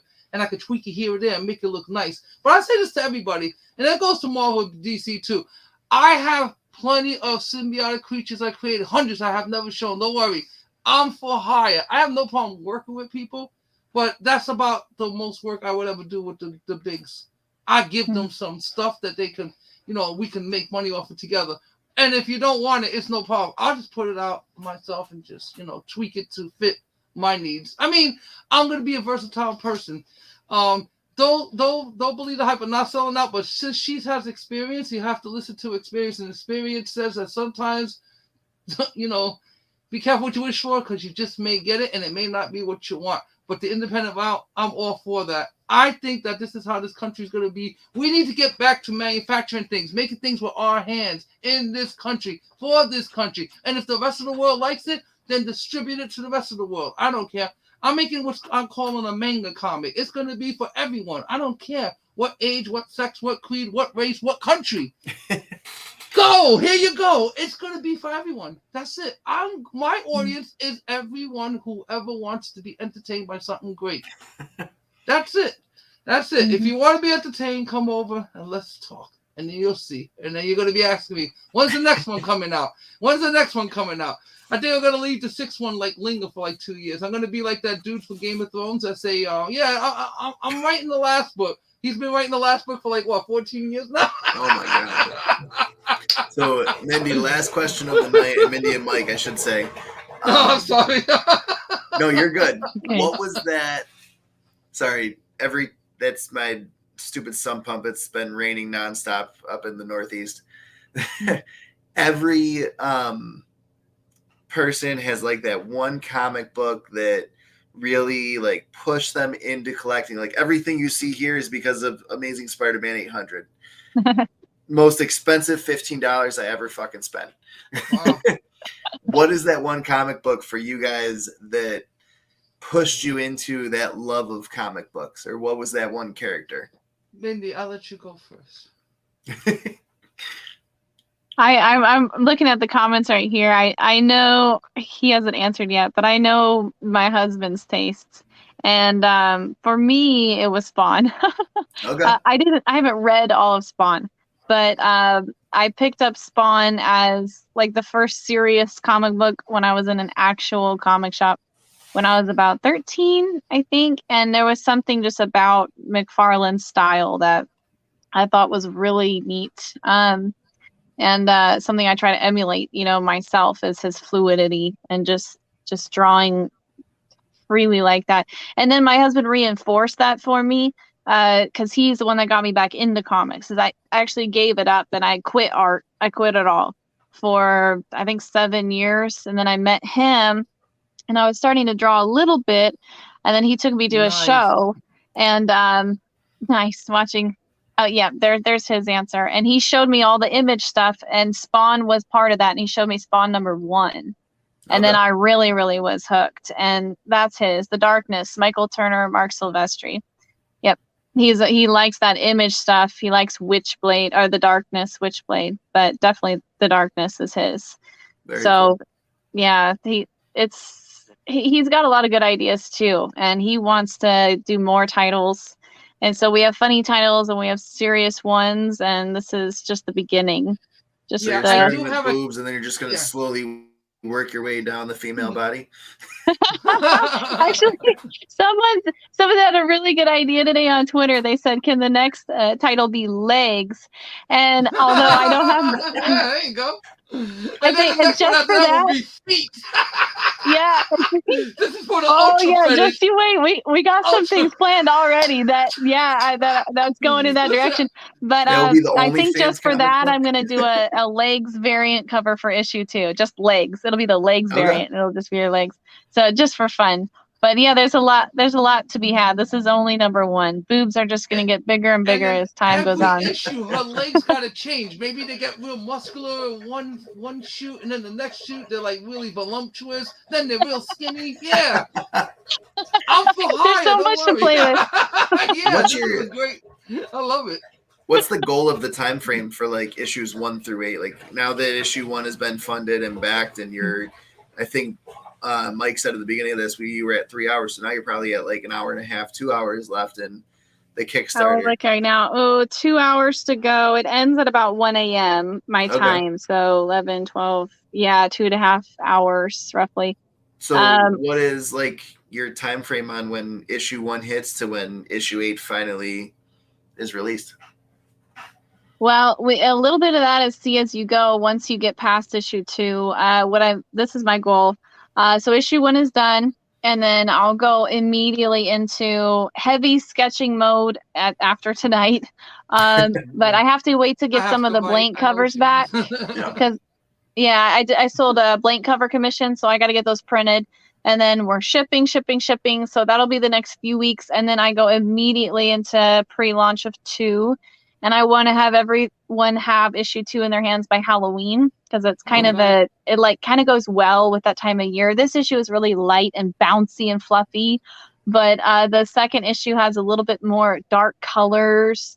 Like she's on stage with a microphone. It's more dramatic colors, red, dark blues, dark purples.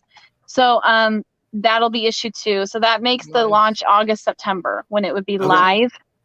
Shipping in October, and then after that I don't have it drawn, so I'm gonna have to hit pencil real hard and color it and by as fast as I can work. Now I want to have issue 3 out by March. Nice. And then hopefully I can do 3, 4 next year. You know what I mean? And I hopefully so like I'll 2 just issues get a year, maybe 3. Yeah. Okay. Maybe 3. Yeah. And I'll get faster too.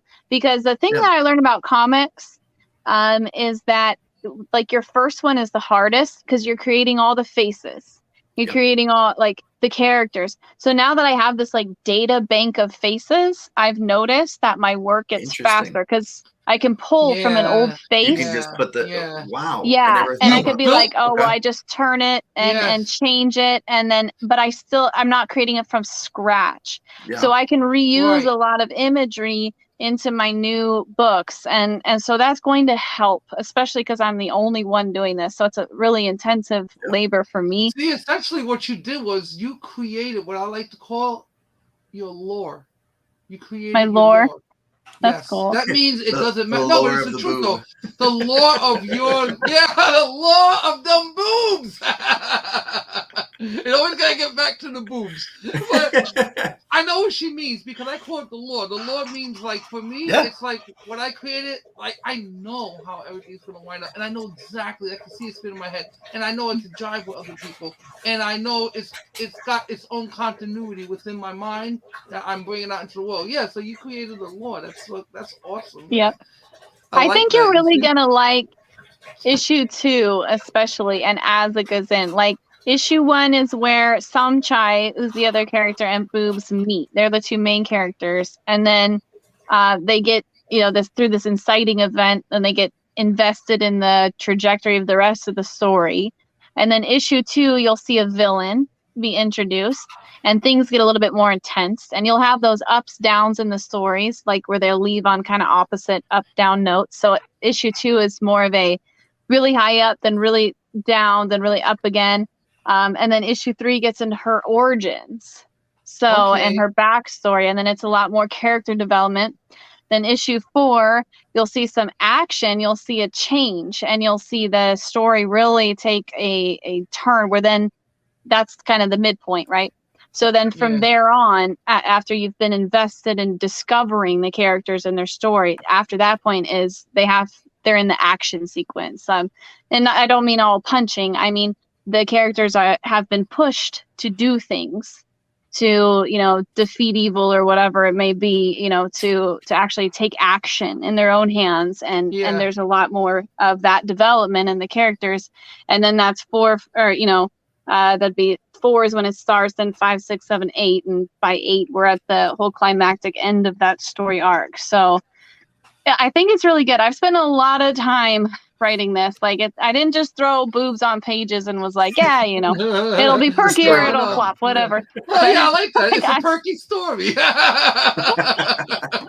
The story got me percolating. It's getting a little nipply in here. No. I was waiting to throw that one in there. I forgot about that for a minute. Yeah, it's getting a little nipply. Anyway, no, it's great. I mean, I appreciate.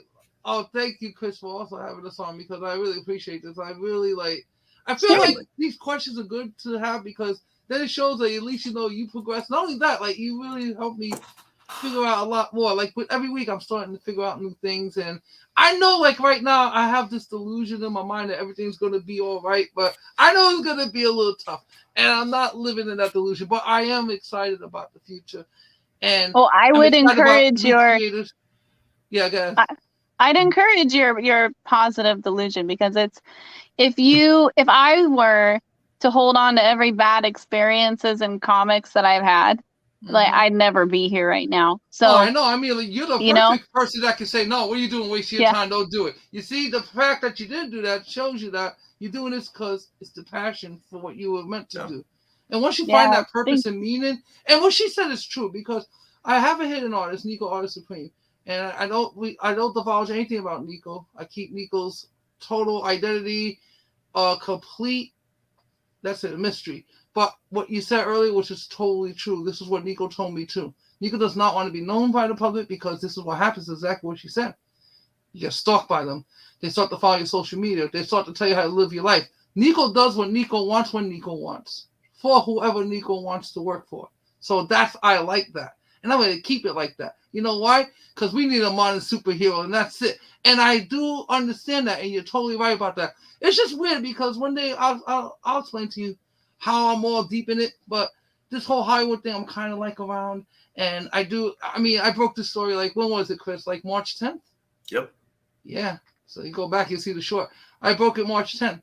And I'll say it again, that this is going to be a strike of epic proportions. I asked how it was going today, and I just got back one word that I couldn't believe I got back. It was just one simple word. Bad. This strike is going bad. I don't know.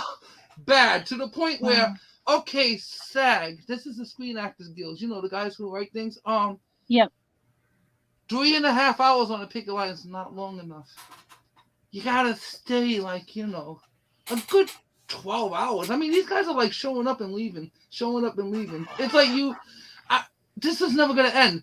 The last one that they had was back in 2007, I believe. Yep. And it was for 3 months. So you talked to 3 Wow. months.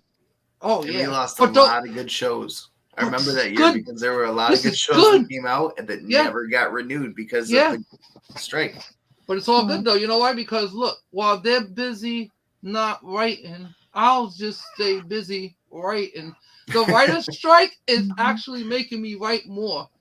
Like, you know, and like what you said, Mindy, was totally true. Like, I don't need to write any of this. I can just script it. But it's just something about, like, putting it to pen and looking at it, and I'm like, okay, you know, so my little personal book. It's a little black book that I write all my notes down. I mean, I don't know if I have it on me. No, I don't. I have 2 of them because I'm doing 2 different stories. One story I started a couple years ago, and it's awesome, but it's just so much world building that I decided to do this story first as a way to give me more experience to build in a universe, because the story that I'm writing, I'm going to connect to what I'm doing in the existing universe. It's going to connect, but I just haven't worked out exactly yet. I just went from like writing an awesome story to writing like an entire universe that just kind of came to me one day. It's pretty much, it came to me because one day I was playing with my doggy. His name is Einstein. And I said, man, you would make a nice creature.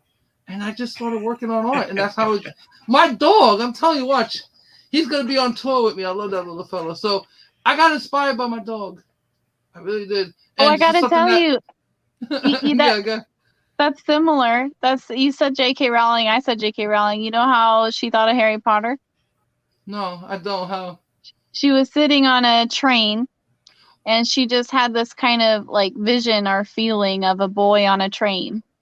Harry Potter with the glasses going to Hogwarts, and she said it's like it hit her, and she like could feel the whole thing, like she just like the universe opened up to her, and she knew in that moment her story. She may not have known all the details, right? That's how she spent the rest of her time working it out, but it was a feeling, and I felt that too, like. As a creator and a creative person, I think that's kind of how it comes to you. It's like, it's not that you sit there and you just, I don't know how to describe it. It's a feeling when these things happen. It wants to come alive, I feel like these stories want to come out. They just want to. I swear.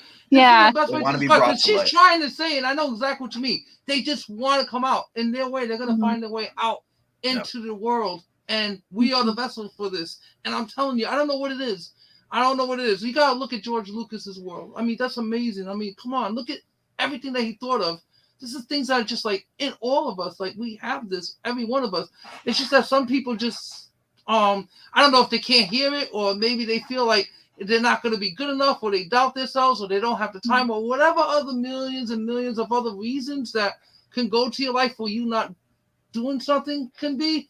So be it. But I also feel like we're creators, like we're not the kind of people that are going to take no for an answer. We're going to find a way. And I know for a fact, like saying this with my whole heart, that I feel like meeting you, meeting other people, meeting all these creators, that this is just going to further fuel what people are going to want, what we all desire. What we all desire is one day to go to the movies and be like, damn, that Boobs movie was the bomb. Yeah, that's what I want. Like, that's right. There you go. What's up? So I really feel like that. I feel this is an exciting time for creators because, guys, you got to understand something. Technology. Use it. Not that stupid AI stuff. I mean, I'm doing everything by the hand. No, I'm not messing with that. And I'm going to tell you, I'm not saying that it shouldn't be used or it can't help you. What I'm saying though is that I don't want it to be at the expense of replacement. That goes with everything we talked about earlier. I don't want to replace natural women. I don't want to replace natural artists. I don't want to replace natural natural writers. I want my shit to be 100% human beings. Like, humans. I want to deal with you at that level. That's what I feel like this comic industry is going to the point where, what you said earlier, that they got lazy because they were making the money and they stopped caring. Yeah. I think so. And this is how you start to see the decline of everything going the way it is, because now it's to a point where, like, and it's just an analogy. It has nothing to do with what we're talking about, but I saw a side-by-side picture of Alec Baldwin when he was in Beetlejuice, and then now. And of course, we all get older, of course. But wow, I was like, wow. Like, wow. Like, it's like, well, okay, so I saw an article the other day on the Rings of Power series, and it was an interview, and they said, oh, well, we want to, times are changing. I think it was the Rings of Power. Anyways, whatever. It was, they had changed the story or changed the characters, whether it be race or story. I don't know. It doesn't matter because I don't really care. I don't follow it anymore. Well, don't worry, I follow that. So they pretty much changed Galadriel from everything. They pretty much changed everything, and they said witch to a warrior. It made no freaking sense whatsoever. They just totally that they just took Galadriel like a wizard and made her Xena warrior princess. It has nothing to do with anything. That's weird. And they said, well, we have to be sensitive of the times. Things are changing in the times we're in, and it's very important that we reflect that. And it goes back to that whole trending point that I said. It's not good to base stories off of shallow trends that just last a couple of years then go away. But when you look at divorce rates, like how high they are now compared to even 30, 40 years ago, like people's general happiness and well-being, children's education, jobs, like just pick a point on a list of compared to what the story was. So is it really important to like reflect the emotional values on a deep philosophical level of these times when everything else is obviously statistically pointing to the fact that these times now are worse off in every way than the past? I think you said it perfectly. Books are meant to be an escape. They're not meant that's to what be I said earlier, right? always. That's what I was going to say. They're not always meant to be a reflection of what's currently happening. Sometimes they can be completely outside of that, and it is perfectly okay. That's why Game of Thrones was so popular, because it was a true escape from anything else going on at that time. Yeah. Like, I say this about old comics, especially comics from the 70s, because you asked earlier, Chris, what got people into collecting. I won't say how many. Well, no, I'll say there was 2 books that were left for me when I was a child, and I'm not ever going to show them. That's it. I mean, it's just that simple. They're money books, but I put those away for years. I didn't think about them. I had them locked up in vaults and whatnot. I was able to get them when I was 18 back, and I was happy, and I was thinking about selling them back then, and I'm glad I didn't. Well, anyway, that's what really got me into collecting. I knew I had these books coming, so I wanted to catch up on the rest of the Amazing Spider-Man. So as a child, I just started grabbing them. And then like a new book came out. I think I have it up there. Where is it? It should be right there, right next to the black one. You see the black one right there? Yep. Right there. That's that I bought that when I was very young. Oh, that's cool. I CGC'd that like about 3 years ago. It came back a 9.6 on press, and I was very happy because it showed me that I was able to keep that from my childhood, and it pressed as a 9.6. I mean, I was able to pick up a few more of those throughout the year, so I have like a few of those loose. But Spectacular Spider-Man, that really started getting me into like the hardcore collecting. And then once the Web of Spider-Man, I got that 2 up there in my other wall. Once the Web of Spider-Man came out, and that's when Secret Wars was coming out and all that, because you gotta understand at that time, it was about a big toy campaign, and I got some of the Secret Wars toys. These are the most rarest things you'll ever see. I mean, I gotta find them. They're in my layer deep. I have them, and I have some of them in boxes. The original Secret Wars toys. This is why the comic came out. It came out because to sell the toys. So this was the first time you ever seen all the superheroes team up to fight one enemy. Wow. Which first they're fighting amongst themselves, and then they realize, no, we got to fight this person. But while they're fighting each other, I like Dr. Doom in this because he's like the best character. He's trying to figure out how I'm going to take this one's power, how I'm going to take the Beyonder's power, how I'm going to take the Atom Man's power, like how he's going to he was just there to conquer. He didn't care.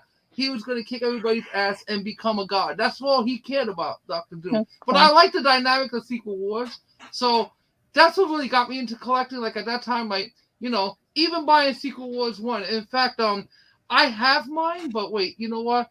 Because this is special, we're talking about it. Let me just grab it, guys. Give me 1 second. I know it's kind of showing off, but not really. You're good.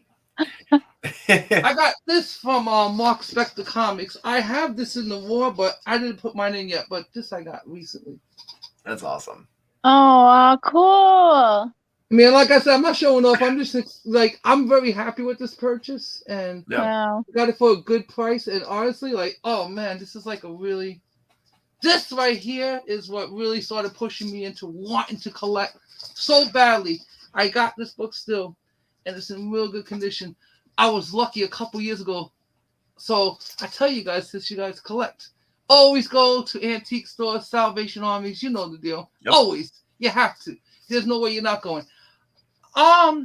My fiance, she always knows what I like. She's got me. She's the one that thank you, baby. I love you so much. She really encouraged me to most women wouldn't encourage their man to collect. No, she was like, yo, I found this spot. Yeah. You can get these comics. I was like, what are you talking about? She goes, sometimes they have them at the Salvation Army. You want to go? I'm like, yeah, sure. One day she found the freaking box. I ran to that box. You know what's the first thing I saw? I saw that in the box. Oh, nice. I saw that. I wasn't even I was like, I'll give you $50 for this one box right now.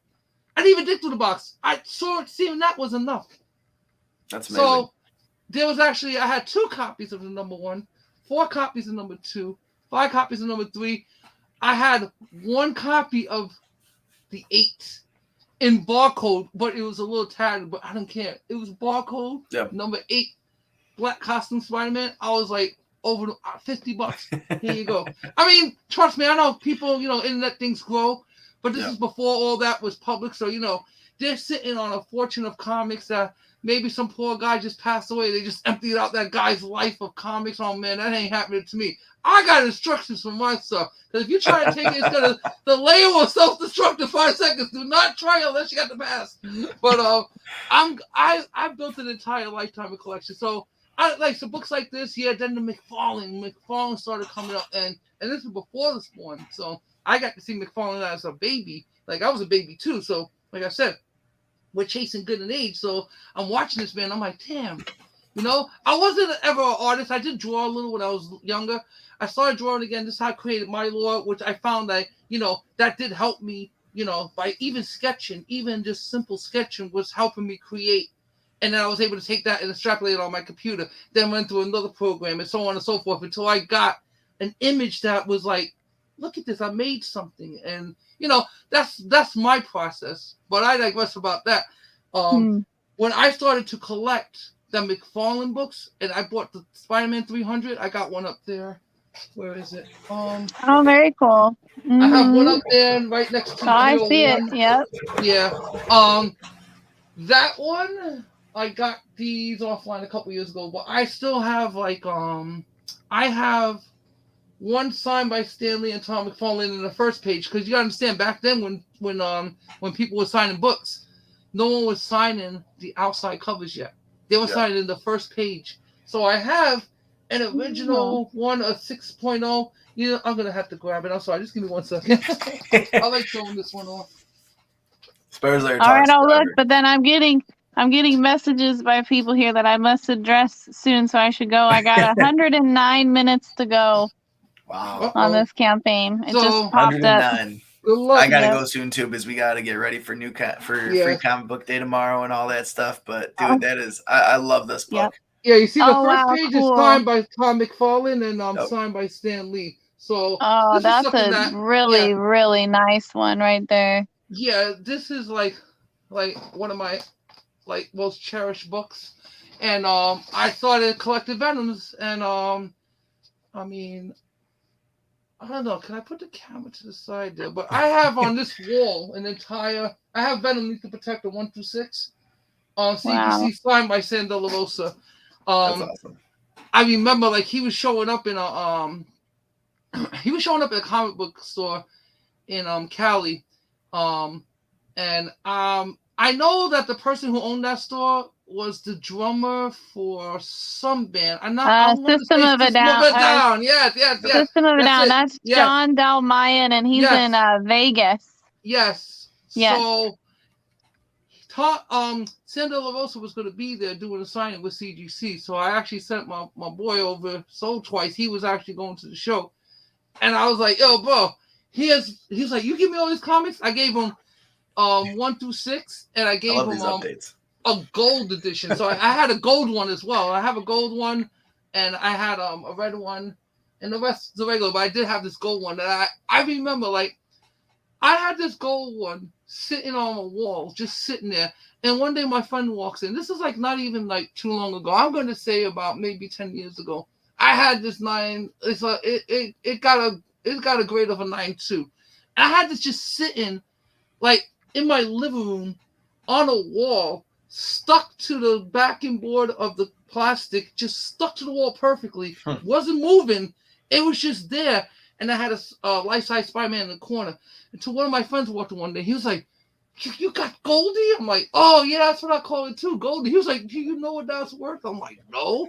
I started looking up. I was like, I need to take this thing off the wall immediately and put it away, you know? But I pretty much kept it in good shape. I mean, but I started CGC in my books a couple years ago. That's when I really started feeling this entire collection thing, because now you just took your stuff and you just made it into like pretty much an asset, which is cool. I mean, you know, I mean, you can't read it anymore, but why would you want to open this up? You leave it the way it is, you know? I have a raw copy if I ever want to open it. I did read my raw copy once, but I still think I could pull a 9.8 on it, because when I was reading it, it was literally like, you know, like, okay, so imagine, I bought this book. When did this come out? I'm going to say in 89, if I remember correctly. No, I'm sorry. It came out in 88. Okay. So imagine, here I am. I'm a kid in 88, and I'm reading this book, but there's no copies to read anyway. You can't go online. There's no internet yet. There's no internet. I'm just like, I'm trying to find a comic. That goes to show you how long I've been collecting. So it's like, let's just say this is an old crappy Jericho comic. I'm literally like with gloves on, like just picking it up, like with gloves on like this. And I'm just letting it just drop. Like, I'm just letting it drop naturally. And I'm like, okay, that's going to stay. And I'm just like trying not to pinch the page. I'm telling you, I remember I couldn't get a page for like 2 minutes. I was just sitting there trying to turn one page. I would not touch this book at all. I'm telling you, I'd get a 9.8 on this. I'm sorry. My wife always asks, why do you read at your desk? I was like, because I don't want to screw up the book, because I don't know which ones could be valuable someday. Right. This could be our retirement someday. Who knows? Yeah. That's why, like I say this to everybody. If you can afford it, I always say 1 to read, 1 to keep. Put that one away, read the other one, and don't even think about it. That's why I love the variant covers, because you can keep the variants, read the regular issue, and then, I mean, if you take good care of them, a 9.8 is easy to get anyways nowadays on books that you read, because they have those inherent flaws and all of that fun stuff. So I've submitted 27 books that I read, and out of 27, 26 came back 9.8. Yeah. One came at 9.6. Very nice. You know? And that Goldie one I did read, that came out a 9.2, but that was because when I had it, I remember it just got something happened with the cover.